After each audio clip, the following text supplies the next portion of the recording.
Vamos lá, muito bom dia a todos e todas. Estou um pouco nervosa, viu? Primeira vez nesse lugar aqui de mediação, mas vamos lá tentar dar uma relaxada.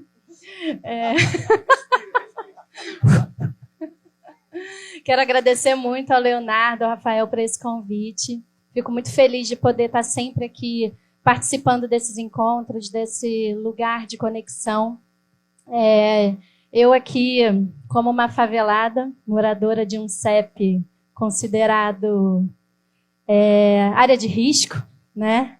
Fico muito feliz de poder estar nesse lugar e representando uma comunidade, pessoas que são muito batalhadoras, lutadoras.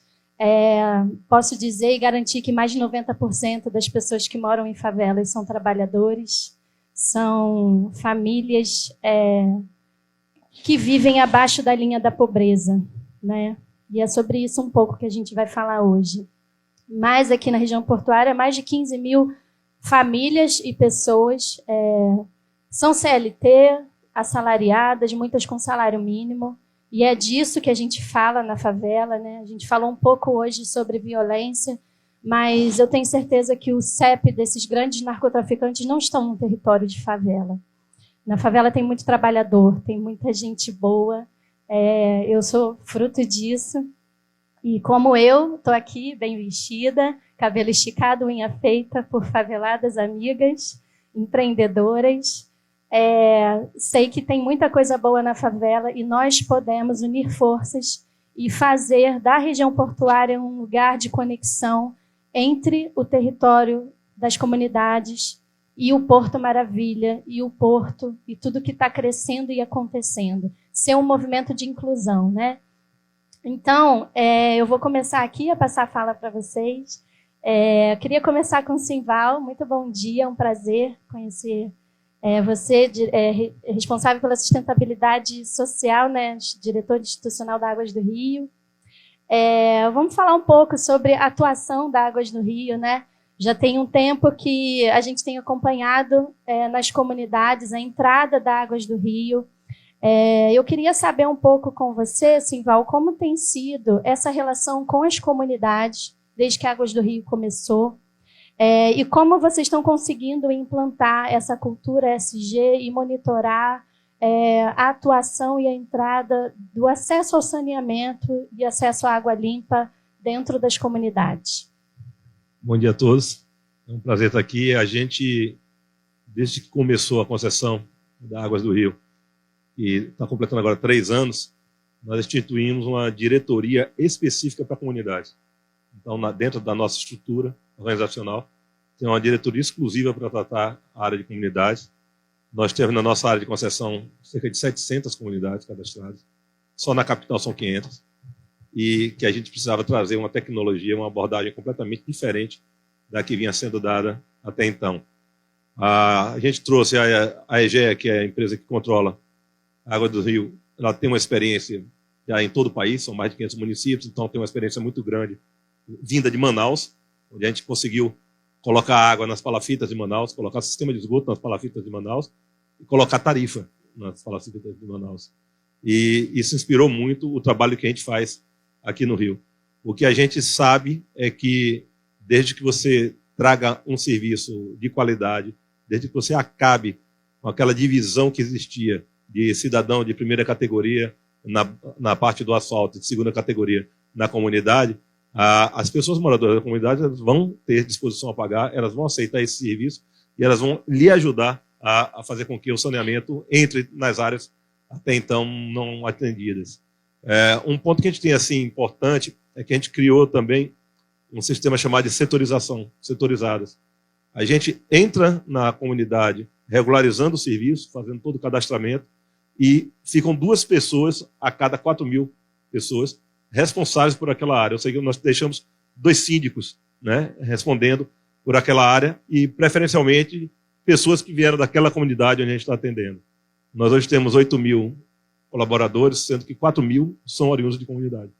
Então, o importante, eu acho, é a gente, quando a gente fala em sustentabilidade, em diversidade, é espelhar a sociedade dentro da empresa.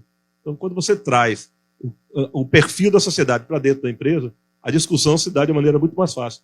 ninguém que não vive uma determinada situação tem a empatia, a sensibilidade tão aguçada a ponto de conseguir transmitir o que sente aquele que sofre aquela situação, né? Então, hoje, por exemplo, nós temos 72% dos nossos colaboradores se autodeclarando negros, né?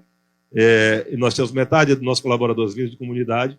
Isso faz com que a discussão da necessidade do Rio de Janeiro esteja dentro da empresa e que as soluções sejam pensadas com a cabeça de quem sofre aquela necessidade.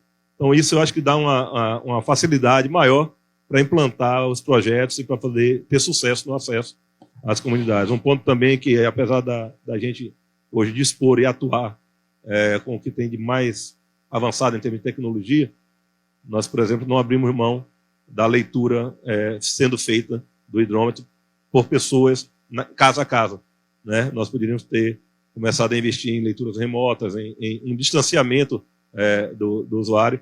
A gente, ao contrário, utiliza o leiturista, utiliza a pessoa que faz aquela medição como um fator de comunicação, um fator de interação também com a comunidade. Então, essa abordagem, que é bastante discutida dentro da empresa, eu acho que ela hoje traz resultados muito importantes para a gente. A gente tem alguns exemplos, como a barreira do Vasco, por exemplo, está toda saneada, com a inadimplência, por exemplo, né, equivalente à da Zona Sul do Rio de Janeiro, o que demonstra que essa metodologia ela é correta e ela tem futuro para dar sustentabilidade ao negócio, inclusive. Muito bom. Obrigada. Ellen Pedroso, prazer revê-la.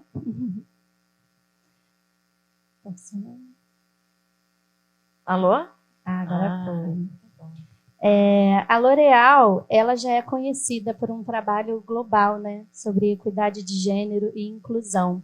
Eu queria te perguntar hoje como esses investimentos em equidade e inclusão têm sido distribuídos pelo Brasil. E se existe algum olhar em relação aqui à pequena África, que seja alguma estratégia diferenciada no quesito de investimentos sociais. Prazer em te rever, eu sou uma grande admiradora sua, você sabe disso, todo o seu trabalho. E ver vários amigos aqui, pessoas que eu admiro, e conhecer o trabalho também aqui mais próximo das nossas empresas parceiras. O ano passado a gente até fez uma ação conjunta, né, pela Feira de Oportunidades, a EGEA estava com a gente, e o IPN, nossos queridos parceiros nessa jornada. Bom, L'Oréal, né? L'Oréal é a empresa número 1 de beleza no mundo. E é muito interessante, né, que eu sou a primeira mulher afrodescendente que vem para ocupar uma posição de COMEX, que é um comitê executivo. E isso é fruto de uma estratégia, de uma visão, que é exatamente o que você disse, de como a gente pode trazer a diversidade para dentro e representatividade para dentro da empresa. Nosso CEO, Marcelo Zimmet, é o primeiro brasileiro em 65 anos da companhia e ele trouxe esse olhar muito importante e percebeu logo, quando ele chega ao Brasil, a pequena África, que a gente, do nosso prédio, nossa sede, a gente consegue ver o Cais do Valon. E naquele momento ele começou a buscar entender, e a gente tem um programa de mentoria reversa, que é justamente os grupos de afinidade, que são causas que a gente trabalha com grupos para serem representados, e um deles é a questão étnico-racial, começou a mentorá-lo. E ele começa a trabalhar essa estratégia em nível realmente de comitê, e olhando para longo prazo como que esses grupos podem nos ajudar a pensar inovação em produto, na forma como a gente comunica, como que a gente revê a nossa estratégia, inclusive, de inovação e também impacto social. Então, com a minha chegada, né, com esse posto, esse desenho, a gente faz muito um diálogo entre as metas e os desafios globais e o que o Brasil pode contribuir para essa agenda da empresa em nível global. Então, nós temos, de fato, 3 pilares de sustentabilidade. Um deles de fato, como a gente pode rever e repensar a nossa estratégia de processos, operação e diversidade e inclusão. Representatividade é muito importante. Somos 56% da população no Brasil que se reconhece como preto e pardo, e na L'Oréal já somos 45%.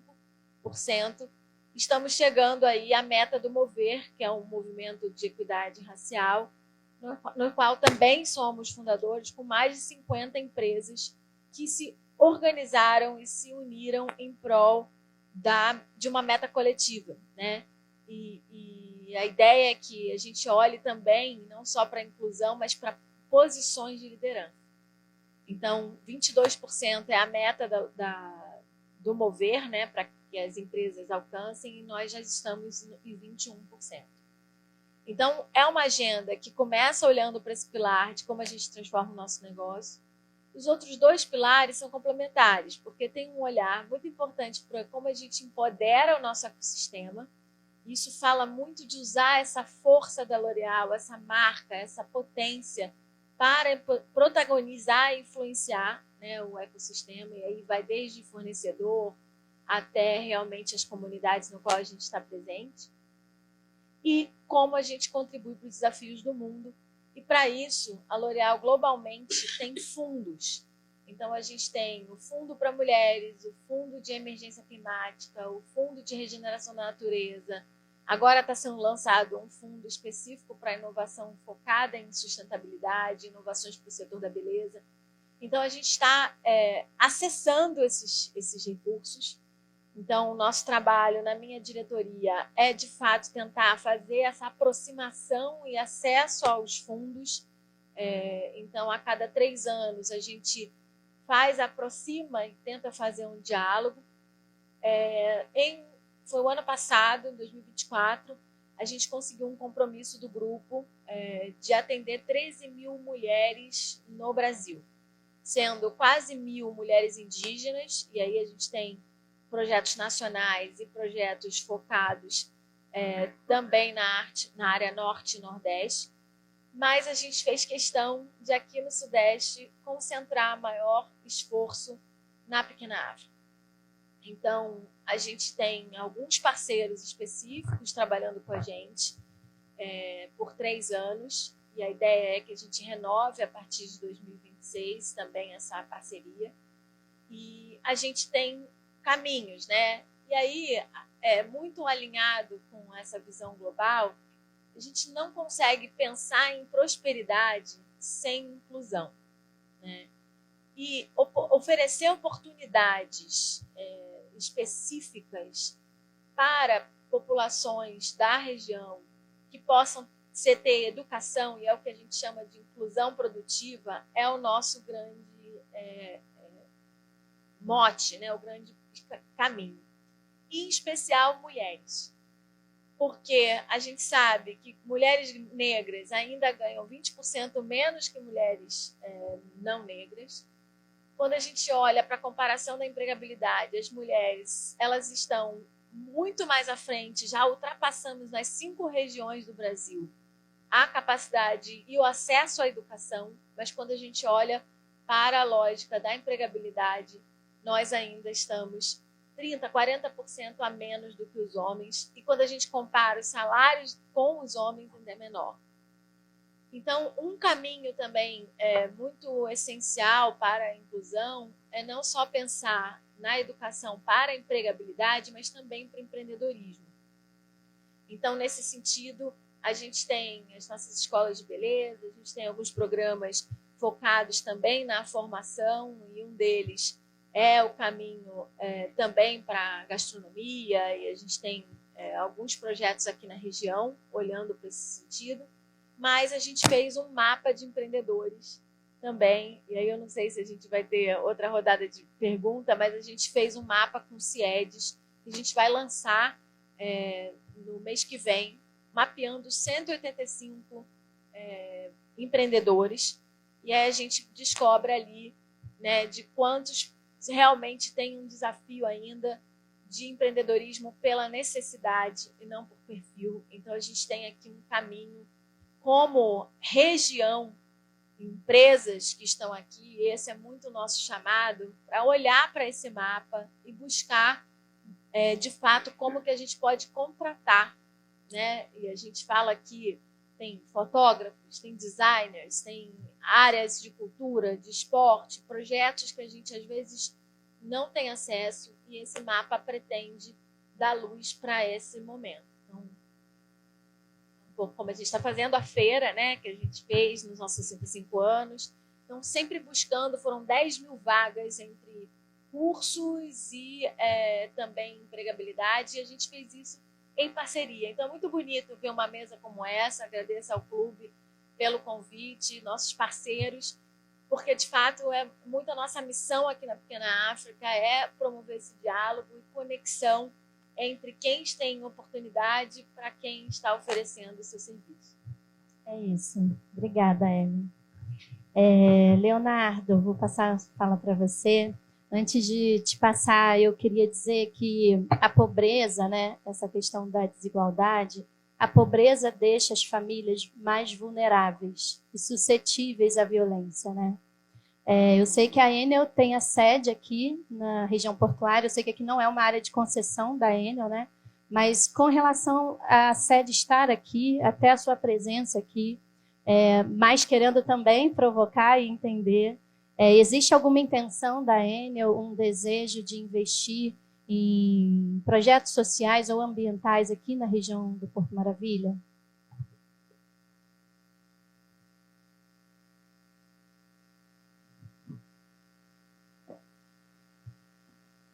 Oi, agora foi. Bom dia a todos e todas. Queria agradecer o convite, primeiramente, o Clube do Empreendedor, Distrito Empresarial do Porto. É uma grande honra estar aqui representando a Enel e também compartilhando esse tema, que é um tema que ainda urge de ser disseminado no setor empresarial, e é um tema muito forte, precisa ser impulsionado pela iniciativa privada, mas também pelo poder público, né? Um tema de projeção de futuro, né? Raquel, ótima pergunta.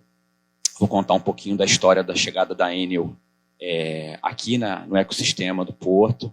Como você já adiantou muito bem, a Enel é uma empresa que distribui e gera energia, é uma empresa multinacional, mas que tem como seu principal acionista o governo italiano. E no Brasil a gente está com concessão em 3 estados, né? Rio de Janeiro, São Paulo e o Ceará, né? Não estamos em todas as cidades desses estados, mas estamos presentes, né? E a Enel chegou aqui no ecossistema do Porto em 2022, naquele movimento de retorno ao trabalho presencial. Na verdade, esse processo até foi postergado, né, uma vez que já havia um movimento definido para acontecer antes, e com a pandemia o trabalho remoto acabou sendo estendido mais tempo, né?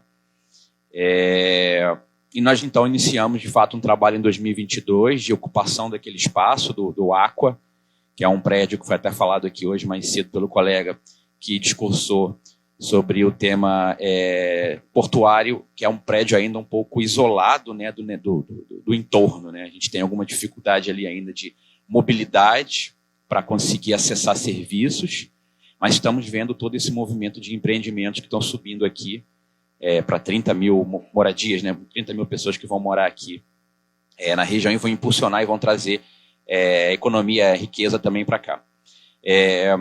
A Enel é uma empresa que já trabalha há mais de 25 anos com projetos de sustentabilidade, projetos sociais. A gente trabalha nas comunidades da área de concessão da Enel, né? São 66 municípios que nós atuamos só no Rio de Janeiro, e temos um portfólio de projetos chamado Enel Compartilha, que nós fomos desenvolvendo ao longo desses 20, 25 anos. Fomos diversificando e começamos lá atrás com projetos só de acesso à energia, que era a informação básica, né, para orientar o cliente sobre o consumo de energia, dica de consumo, troca de lâmpadas, troca de geladeiras. E fomos, ao longo do tempo, incrementando e encontrando novas oportunidades nas comunidades para alavancar a Enel em termos de relacionamento comunitário, né? Construímos depois, no início dos anos 2000, um primeiro embrião de um trabalho de relacionamento comunitário com lideranças comunitárias das comunidades que a gente foi mapeando e começando a atuar lá. E aí, a partir daí, a gente conseguiu a reboque fazer projetos de empregabilidade, troca de resíduos, né, reciclagem, empreendedorismo social. E esse trabalho foi se estendendo ao longo desses 10, 15 anos, a ponto da gente hoje conseguir ter uma variação, uma diversidade muito grande de projetos nas comunidades. E quando a gente chega aqui em 2022, a gente se depara com um ambiente diferente, né, da nossa área de concessão, porque nossos clientes não estão no Rio de Janeiro, mas nós estamos encravados no entorno.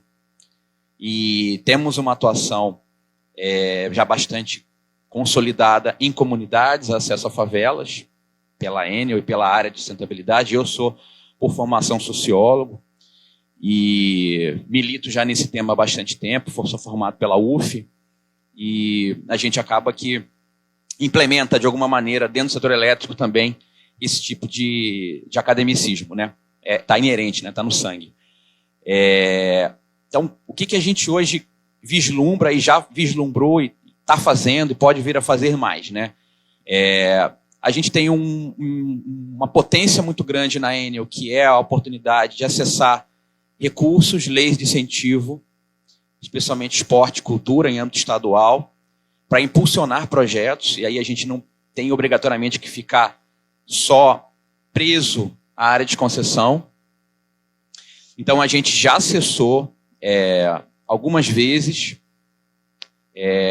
o recurso de cultura, né, através de ICMS. Nós temos um comitê de patrocínios da Enel que já existe há bastante tempo, que a gente recebe projetos de proponentes inúmeros de várias categorias e naturezas, proponentes pequenos, proponentes grandes. E nós já realizamos 3 projetos aqui no entorno. Fizemos uma revitalização de uma escola na região da Providência. Fizemos um projeto artístico de grafite também, ali no entorno, onde passa o VLT, em direção, inclusive, ali aos prédios de L'Oréal e também da Águas do Rio.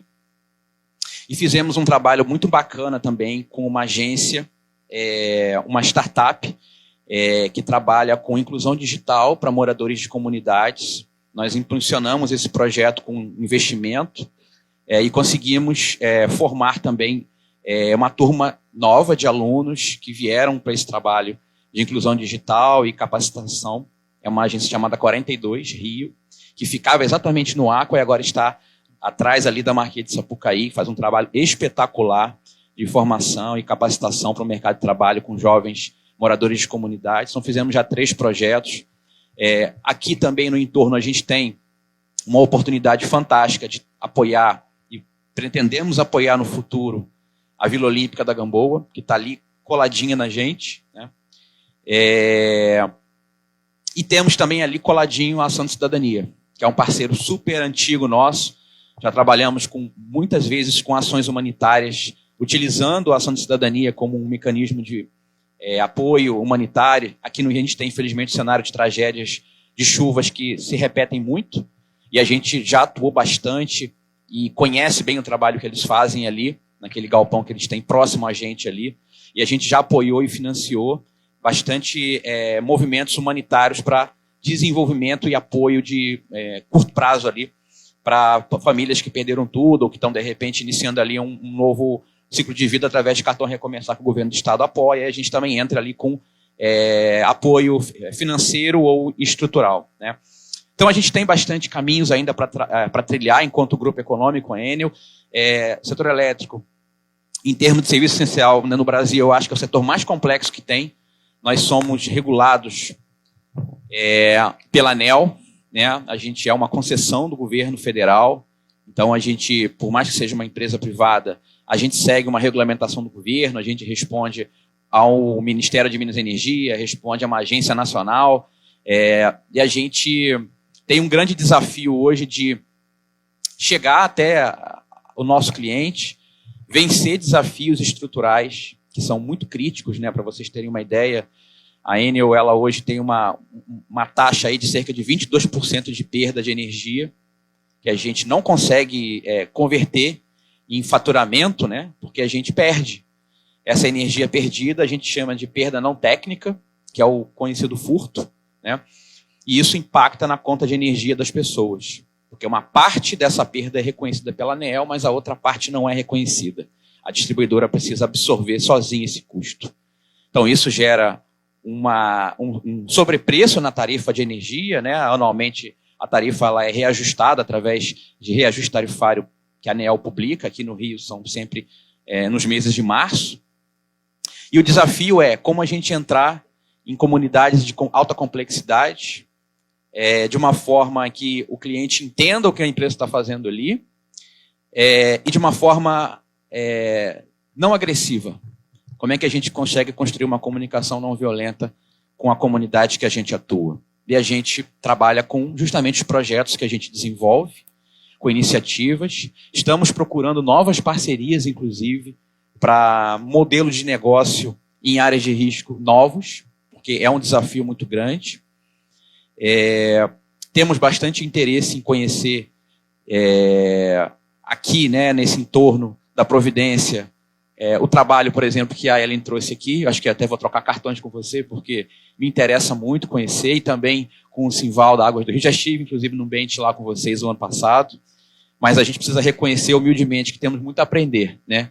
Então, aqui para a Enel, eu acho que o desafio é reconhecer cada vez mais esse território, desfrutar das oportunidades, e eu acho fenomenal o que vocês falaram. Não adianta a gente pensar num novo bairro, num novo ecossistema de riqueza, se a gente não olha para a inclusão de quem já está aqui, que chegou primeiro, né? Então, como é que a gente vai pensar isso? A gente precisa pensar em projetos integrantes, né, estruturantes, e olhar para esse acervo cultural, gastronômico da região portuária é fundamental. Eu tive a oportunidade, o privilégio de fazer esse tour da Pequena África em 2018, começando ali no ponto de encontro no Angu do Gomes e chegando até o Museu dos Pretos Novos, né?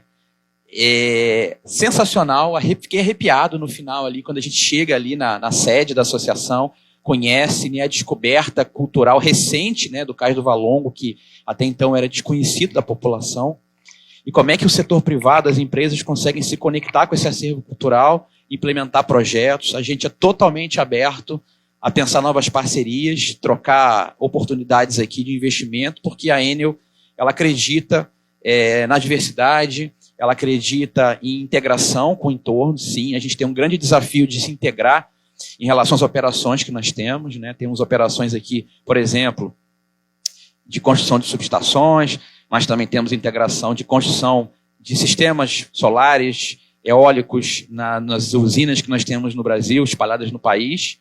E temos aí cada vez mais necessidade de entender essa complexidade e aprender coisa nova, né? Não é uma conta fechada, e a gente está super aberto a desenvolver e também dar cada vez mais contribuições aqui para esse ecossistema do entorno da região portuária. Então, mais uma vez, agradeço, fico à disposição aqui para comentários, perguntas e o que a gente puder fazer para contribuir cada vez mais aqui com a região, e novamente agradeço o convite. Obrigado. Muito bom, Leonardo. Obrigada. Eu já quero uma agenda com você, tá? Inclusive, eu tive uma ideia aqui muito legal da gente fazer um fórum ESG, apresentar todas as iniciativas sociais e ambientais, porque aqui na Providência tem muitas. A gente tem o Instituto AIO aqui. Ótimo. Lá no alto do morro, para vocês poderem subir, Maravilha. Conhecer, fazer um tour, né? E levar as empresas a conhecerem o território. Eu acho muito importante. Rafael, ontem, quando eu estava fazendo unha, eu conversando com a manicure, ela tem um espaço dela, né? E ela falando sobre o Epicentro, que é um prédio que vai ter uma área comercial embaixo. E eu falei assim para ela, poxa, você podia tentar planejar, já mudar para lá o teu espaço, abrir um negócio lá. E ela falou assim, não, lá deve ser muito caro, não dá, eu vou continuar aqui na Central, aqui eu posso pagar. Aí eu falei para ela, não, mas você pode ter um crédito, você pode se juntar com outras empreendedoras daqui e abrir sim um espaço ali no Epicentro, atender essa nova comunidade de pessoas que está chegando na região portuária, né? Só que é isso, às vezes a gente não se sente pertencentes ao próprio lugar, né? Que a gente não se sente, às vezes, capazes, né? Então, fala um pouquinho do que o Banco Acredita, traz do acesso ao crédito, que é fundamental para o desenvolvimento econômico das mulheres, mães solo, E como tem sido a atuação do Banco Acredita aqui na nossa região? Bom, obrigado pela pergunta, Raquel. Sou seu fã também, sou fã dela também. Já acompanho o trabalho da Raquel há bastante tempo. Falar um pouquinho do Banco Acredita. O Banco Acredita ele surgiu, na verdade, de uma ideia de um empresário, né, que estava fazendo investimento no social, só que estava vendo meio que o dinheiro dele escoar sem muitos resultados palpáveis e resultados imediatos e alguns resultados perenes, né? Então ele começou a ter algumas ideias com outros empresários amigos dele e foi aí que, conversando, procuraram alguém que falasse de empreendedorismo, que pudesse tocar alguma iniciativa de empreendedorismo com o microcrédito. Foi aí que me chamaram. Eu coloquei à disposição o Clube Empreendedor Brasil com toda a sua estrutura e abrimos o Banco Acredita, né, para fazer empréstimo de microcrédito para nanoempreendedores. Mas nanoempreendedores não exatamente como o governo federal hoje classifica, menores ainda do que os classificados pelo governo federal. O nano mesmo, aquele que vende quentinha, às vezes, de vez em quando, vende cerveja na praia, vende um artesanato para o entorno, né? E aí a gente criou esse conceito de microcrédito produtivo assistido, a gente se baseou muito no Mohamed Yunus, lá de Bangladesh, tropicalizamos e trouxemos para cá, e vimos que conseguimos ajudar bastante gente. O sistema bancário mundial hoje ele não empresta dinheiro para quem não tem dinheiro. Então, quem não tem acesso a crédito não consegue crédito. O governo federal, inclusive, Técio, ajuda muito nesse aspecto, porém ainda tem um pouco do aspecto da burocracia, que é normal, para se acessar o crédito. Então, o que foi criado nesse projeto foi uma forma de ter crédito e acesso a crédito sem burocracia e, o melhor, sem juros, né? É uma taxa de 1% do empréstimo e com toda a assistência, né? Então, a gente mobilizou toda a nossa equipe, né, do Clube Empreendedor Brasil, junto com outras entidades, como a Pro Bono Brasil, que o Daniel Gil está aqui também, e outros atores, para a gente fazer o melhor possível para esse projeto de microcrédito que é o Banco Acredita. E conseguimos levar hoje 320 empreendedores já pegaram seu crédito e conseguiram investir no seu negócio. O exemplo do que você deu agora dessa sua amiga empreendedora é exatamente esse. Não tem nenhum tipo de empolgação, porque sabe que não vai conseguir crédito, e se conseguir crédito vai ser um crédito caro, e onde ela vai também vai ser caro. Então a gente impulsiona tudo, a gente impulsiona não só o microcrédito, como também toda a capacitação, o acompanhamento desses empreendedores, na sua maioria empreendedoras, mulheres, né, que são as que realmente impulsionam o negócio, e juntá-los para fazer collabs, por exemplo, para poder entrar em outros ambientes onde elas não entrariam anteriormente. Então a gente tem catapultado muito isso dos empreendedores, aqui não só na zona portuária também, mas em todo o Rio de Janeiro. Tem sido muito interessante essa experiência com microcrédito, né? Tem gente que, inclusive, que quer entrar no Banco Acredita só para ter a mentoria e a capacitação, mas eu não preciso de crédito, eu só quero a mentoria e a capacitação. Então a gente criou, junto com a Light, um projeto muito bacana também de capacitação e mentoria. O Christian está aqui com a gente hoje. Christian, levanta a sua mão aí. É um grande liderança lá da Babilônia, do Chapéu Mangueira, que nos ajuda também a fazer essas capacitações. Aproveitamos também o nosso asset, que são as pessoas empreendedoras que estão conosco no clube, para serem acreditadores desse projeto, ou seja, para mentorarem esses empreendedores também. Então a gente vai a fundo na questão do empreendedorismo, na sustentabilidade. Então é um projeto bem sustentável. E gostamos tanto, né, Leonardo? Nossa equipe a gente vai se apaixonando pelo tema, né? A gente vê que a gente gera um impacto muito grande, e isso reflete em todas as ações que a gente faz. E hoje temos um escritório de projetos, onde a gente desenvolve projetos sustentáveis, voltados para empreendedorismo, principalmente, para grandes empresas. E hoje a gente também já, junto com a Pro Bono Brasil também, ganhamos o edital da Caixa Econômica Federal. A gente vai estar dentro do Rio das Pedras, dando capacitação para os empreendedores de lá. E todos já sabem que a situação é bem complicada por lá também. Então a gente já tem todo um time de sociólogos, viu, Leonardo? Eu estou cada vez mais fã dos sociólogos. Lá no Acredita, no clube, tem um sociólogo que é Paulo Magalhães. Eu almoço todo dia com ele, Leonardo. É uma aula por almoço. É impressionante, sou fã de sociólogo, ele também é antropólogo. A gente tenta sempre abrir... A gente sempre abre... Cientistas sociais, eu estou realmente fã dessa galera toda. Abre as portas para todo mundo, então o pessoal, a Adriana aí, o pessoal todo do Chutaió também tem as portas sempre abertas no clube para fazer os podcasts que inclusive arrebentaram. Aliás, pararam de fazer, tem que voltar, hein? Pararam de fazer, tem que voltar. Então a gente abre as portas para os projetos que já existem e é isso que a gente faz hoje. A gente junta todo esse asset que a gente tem, todos esses sociólogos, antropólogos, engenheiros, gestores de projeto, para fazerem um projeto 100% sustentável, porque a gente acredita realmente que fez a diferença. Muitos empreendedores hoje do Acredita e de outros projetos que a gente já tocou também, já estão no clube, que tem uma anuidade de R$2.000. Então eles começaram, por exemplo, pequenos, a gente conseguiu apoiá-los para hoje estarem maiores. Então, ou seja, saber que tem empresas como L'Oréal, Águas do Rio, Enel, trabalhando para impulsionar essa sustentabilidade na prática, né? É o que faz a gente muito feliz. A gente tem também trabalhado muito com Lei Rouanet, tem nos ajudado muito a Lei Rouanet, ICMS também, editais. Então a gente trabalha, oba mesmo, viu? Pode falar oba, porque a gente está trazendo cada vez mais parceiros, e dizer que, para mim, é óbvio que esse evento aqui é importantíssimo. A primeira mesa foi um espetáculo, né? A gente viu ali que foi, inclusive, que o pessoal de Portes falou aqui, pô, a primeira mesa já valeu o evento, porque eles até fizeram um acordo aqui, foi super legal. Né? Brigaram um pouquinho, mas depois se entenderam, né, isso, Tets? Esse aqui importa. Eu fiquei nervoso ali atrás, meu Deus do céu, mas deu tudo certo.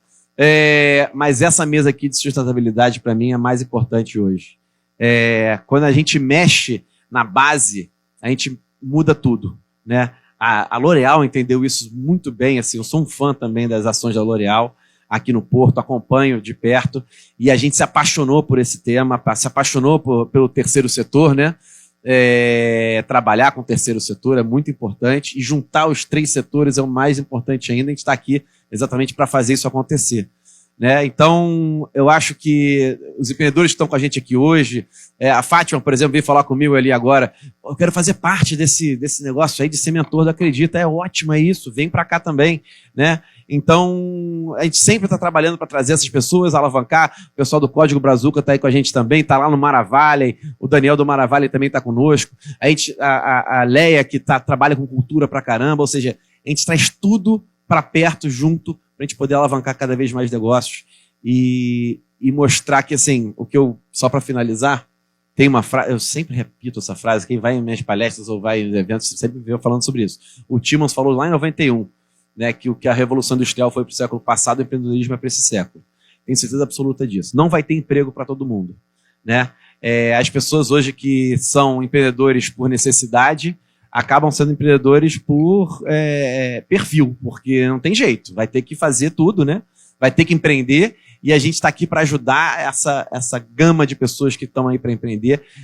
Os moradores de favela têm um potencial de empreendedorismo absurdo, né, Cris? A gente vê isso pra caramba, a gente formou no projeto da Light aí mais de 2.000 empreendedores com o nosso curso, só nas comunidades presenciais foram mais de 140 empreendedores certificados, apareceu aqui no nosso vídeo. Então, a Laura Vitória, que está aqui do escritório de advocacia também, corta um dobrado com a gente, fazendo todos os nossos contratos e assinaturas de termos de imagem. É uma loucura, mas é muito bom, né, Leonardo? A gente consegue fazer... Tá aqui o John Coutinho também, que ajuda muito a gente no social. Inclusive, tem 2... Juro que eu estou terminando. Tem 2 alunas do Texas que vão vir fazer uma imersão conosco aqui no clube durante 3 meses, né, John? 3 meses aqui, vão participar, vão entrar na Casa Branca, na Babilônia, no Chapéu Mangueira, no Rio das Pedras, e vão entender ainda melhor para poder trazer mais empresas lá de fora. Na Providência, por favor. Na Providência, com certeza absoluta, na Providência também. E é isso, pessoal. Assim, eu fico muito orgulhoso de estar aqui nessa mesa, que para mim realmente é uma mesa mais importante desse evento aqui, é essa mesa aqui puxando realmente o saco nosso, porque faz toda a diferença. Muito obrigado. Obrigada, Rafael. A gente, de verdade, tem uma mesa muito potente. Eu acho que essa junção de terceiro setor, como você falou, das empresas locais, do próprio governo também, é muito importante para o desenvolvimento social local. Vai fazer toda a diferença. Hoje, a violência que a gente vive hoje é fruto da falta de investimento, né? Como eu falei no começo, a pobreza, você sustentar uma família de 5, 6 pessoas com um salário mínimo, deixa essas famílias vulneráveis. Então, se a gente acabar com essa raiz, pegar na primeira infância, pegar na mulher solo que está ali sustentando essas crianças, a gente vai ter daqui a 15 anos um porto diferente. A gente precisa dessa união e dessa consciência, desse envolvimento das empresas para a gente realmente viver um porto sem violência. Sem, eu estou sendo bem otimista, né? Mas, assim, com certeza diminuir vamos, mas a gente só reclamar e não conhecer as frentes de impacto que estão hoje atuando, a gente não vai ter resultado, né? Então, vamos falar aqui um pouco de cultura, né, Mercedes? Você que está à frente do Instituto Pretos Novos, um espaço de riquíssima, uma herança histórica e cultural, né? Ali na pequena África, eu vi o Instituto Pretos Novos nascer. Era só uma casa, né, que encontraram ali, e hoje tem um valor enorme histórico. Fala um pouco do Instituto Pretos Novos e fala também como que as empresas que têm um setor ESG podem se envolver com o Instituto. Boa tarde a todos já, né? Boa tarde. É um prazer muito grande estar aqui com vocês. Fico muito feliz. Eu gostaria de falar muita coisa, porque, além de ser moradora da região desde 10 anos de idade, vocês falam da favela e eu falo da favela do asfalto, que são os cortiços, né? Então, eu sou oriunda de cortiço. E consegui comprar minha casa e descubro um tesouro histórico quando eu estava fazendo a reforma. Mas eu queria falar para o pessoal do Porto. Eu sou uma empresária portuária também. Eu tenho uma empresa de fumigação, né? Trato contêineres e mercadorias, para que não vá contaminada e nem cheguem contaminada com insetos quarentenários e exóticos. Sei muito bem como funciona o Porto. Eu tenho um orgulho muito grande, gosto muito do Porto. Eu já estou aposentada, minha filha que está à frente, né? Eu trabalhei no TRA, no Multirio, Libra, né, que não é mais Libra, agora é outro nome, enfim, Porto Seco de Resende, enfim. Eu vim falar de Porto. O Porto começou, vamos pensar assim, quando o Marquês de Lavradio transferiu o mercado de escravizados da Rua Direita para o Valongo e Valonguinho, 1774.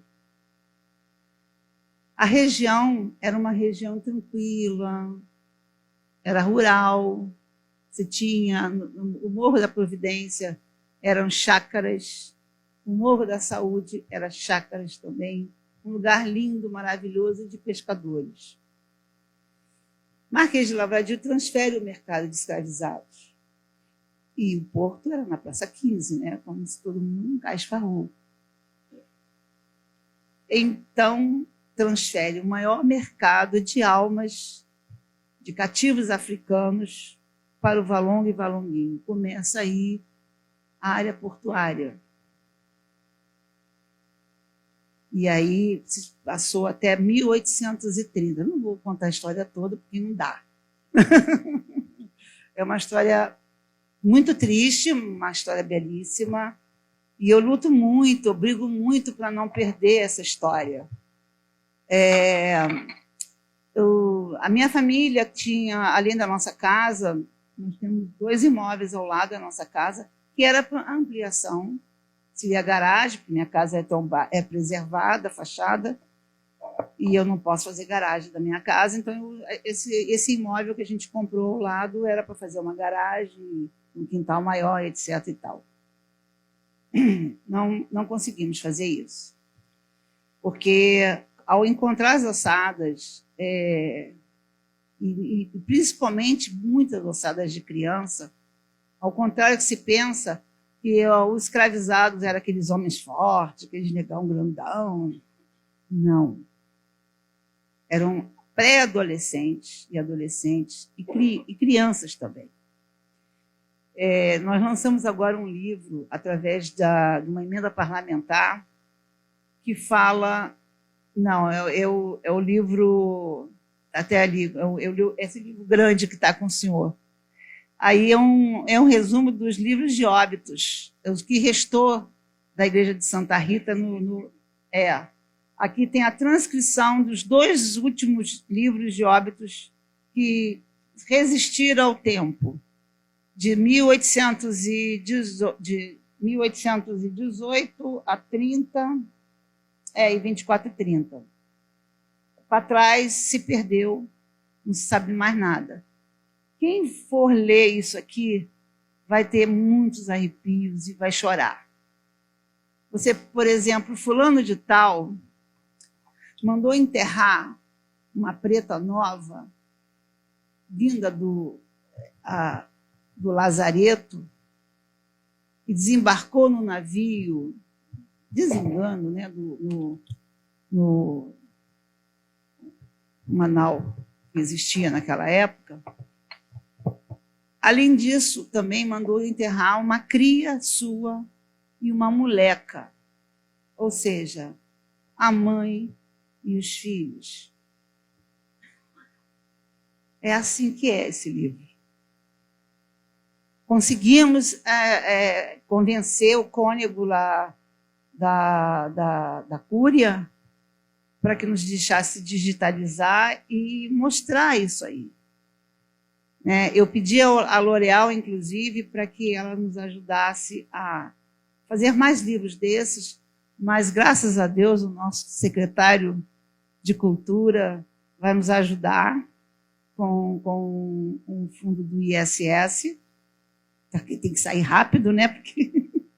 Aliás, falar em ISS é isso que devíamos falar. Eu só contei um pedacinho da história triste da região, e tem outras coisas boas da região, aí nasce o samba, aquela coisa toda, mas a gente não pode deixar mais de 1 milhão de cativos africanos que foram vendidos por aqui. Isso eu não vou deixar esquecer nunca e jamais. Bom, enquanto eu estiver aqui, né? O resto vamos ver. Mas eu gostaria de fazer um apelo a todos vocês que têm ISS, Lei Rouanet, ICMS, que investissem na região. Nessa região, além do Instituto Preto Nova, tem o Puxa-Saco também, né? Mas existe um monte de gente fazendo cultura e que precisa de vocês. Não só pela lei de incentivo, que eu acho uma vergonha esses empresários não coçar os bolsos, sabe? Dinheiro bom também, né? Ter lá um fundinho. O dinheiro carimbado, né? Pô, não, carimbado já basta esse aqui que está aqui atrás. Que Deus me livre e guarda. Mas eu agradeço a todos os deputados que nos dá um dos recursos mais fortes que a gente tem para fazer todo aquele circuito, clubinho do livro, enfim, uma série de coisas que a gente faz lá através da emenda parlamentar, porque a gente ou então a Lei Rouanet, né? Nós temos um parceiraço que é a Vale, agora a Daniman também, espero também você, né? O banco acredita? Não, eu acredito que ele vai fazer isso. Mas é isso, gente. Olha, sustentabilidade é uma coisa muito complicada. Eu ia falar outras coisas também a respeito de pequenos empresários que fazem contratos com os grandes empresários e por questões, às vezes, assim, de centavos, de misérias de valores, né? Eles não renovam o contrato porque teve um outro concorrente dele que fez um pouquinho mais barato e ele dá um pé na bunda daquela pequena empresa que investiu tudo que ela podia para poder atender Águas do Rio, por exemplo, né? E ele, não, mas agora tem fulano de tal ali que ele está mais barato, vamos dar a chance para ele. E aquela turma, aqueles empregados, ele R1, que ela estava falando aí, tudo isso que a gente passa, né? De qualidade, de investimentos em equipamentos e tal, acabou. Aquele cliente grande ferrou com aquela empresa. Então, tem uma questão social muito importante e tem também, cabe uma questão social maior ao governo federal. Porque não é a forma que o Brasil está, e já foi até no passado, ele não, essa palavra não funciona. Sustentabilidade não funciona do jeito que está. Estou te falando isso porque eu sou uma empresária de... Minha empresa começou em 1975.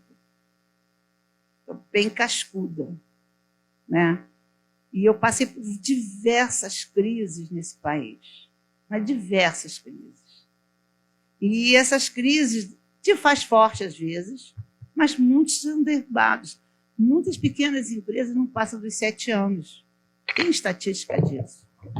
Então, precisamos ver a questão do fisco, da questão fiscal, trabalhista, de uma série de coisas que realmente a sustentabilidade no nosso país, né? Mas é isso. Mas então, vamos falando de cultura, que é isso. Senhores dos portos, por favor, invistam na nossa área.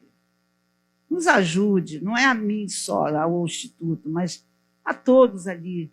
Precisamos, a gente não conhece os CEOs, né? A gente é pobre, né? É pobre, mas é limpinho, né?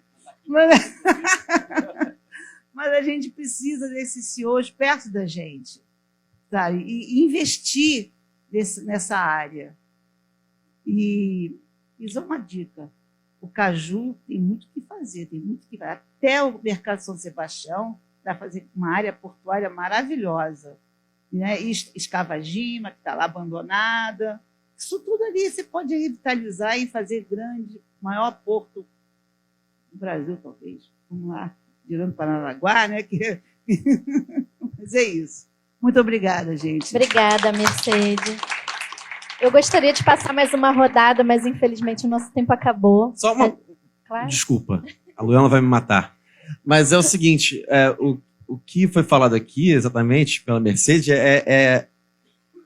a discussão da mesa anterior foi muito importante. Fala-se de prédios, né, de construções, de logística, de porto, mas o que movimenta mesmo o porto é a cultura, são as pessoas que estão aqui, né? Então, assim, né, a importância de uma mesa como essa e do apoio à cultura, ao empreendedorismo, à autonomia criativa que faz parte da cultura, ou seja, isso é que é muito importante para a gente, tá? Vou deixar esse recado. Muito obrigada, gente. Peço que vocês se levantem para tirarmos a foto oficial do painel, para seguirmos para a próxima mesa. Aproveito para agradecer...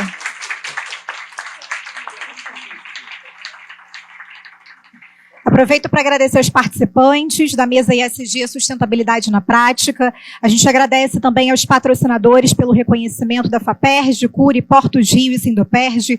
Agradecemos também o apoio institucional da L'Oréal, Águas do Rio e Instituto de Desenvolvimento e Gestão, que seguirá para o próximo painel. Muitíssimo obrigada.